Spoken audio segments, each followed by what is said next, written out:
हेमंत यादव। हमार रउआ लोग अनेकों गाना सुननी। आज हम जमन गाना गावे जा रहल बानी भैया, एगो श्रद्धांजलि गीत बा रउआ लोग के सुनब और हमके ढेर सारा प्यार आशीर्वाद देवल जाई। कैसे कहना बा भैया? कैसे? खिलल अंगना के फूल मुरझाइल बा, खिलल अंगना के फूल मुरझाइल बा, जाने कहवा सुगनवा पाराइल बा, जाने कहवा सुगनवा पाराइल बा, जाने कहवा सुगनवा पाराइल बा।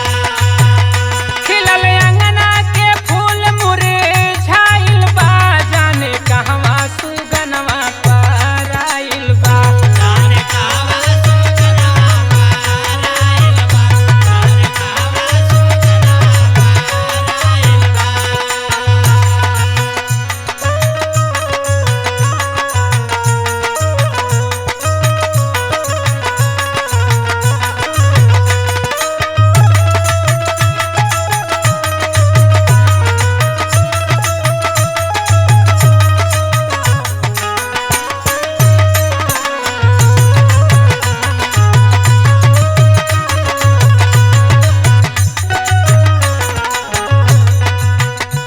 देखी भैया, जब केहू के माई बाप ना रहन तो के बहुत तकलीफ होले भैया। अगर केहू के माई छोड़ के चल जानी तो माई है कैसे 9 महीना अपने बिटिया के कोख में ढोवे नहीं और कैसे पाल पोस के बड़ा कहनी। आए सुनी,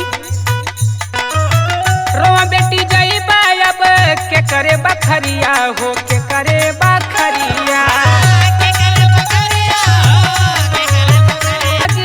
नैहर नगरिया हो, नैहर नगरिया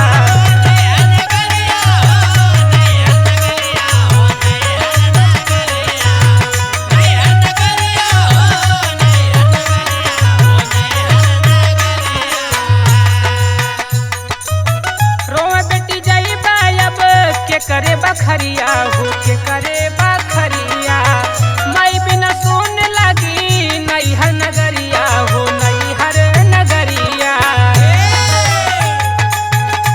आज बिटिया के अखिया लोराइल बा,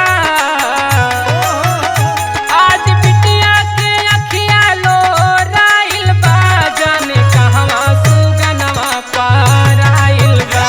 जाने कहवा सुगनवा पाराइल बा, जाने कहवा सुगनवा पाराइल बा। ए पाराइल बा हो, पाराइल बा हो, जाने कहवा सुगनवा पाराइल बा, जाने कहवा सुगनवा पाराइल बा।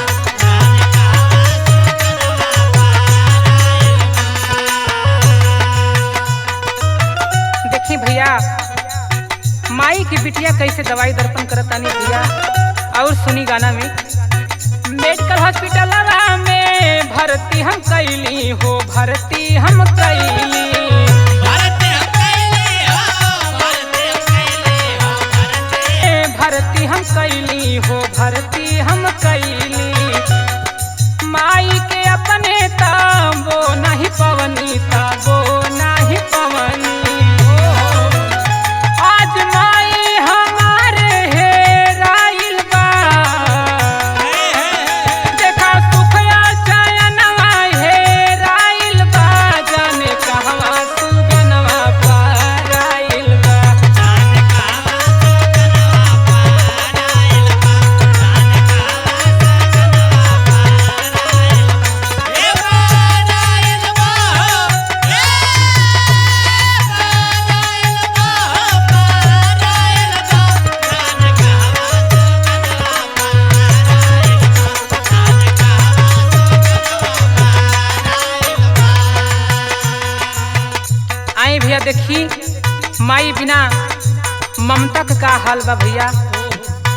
हम अपने गाना से और अपने पूरा टीम की ओर से वो माता जी के श्रद्धांजलि अर्पित करतानी भैया, तो उनके आत्मा के भगवान बहुत शांति दें। कैसे कहना बा भैया? 29 तारीख रहल शनिवार दिनवा हो, शनिवार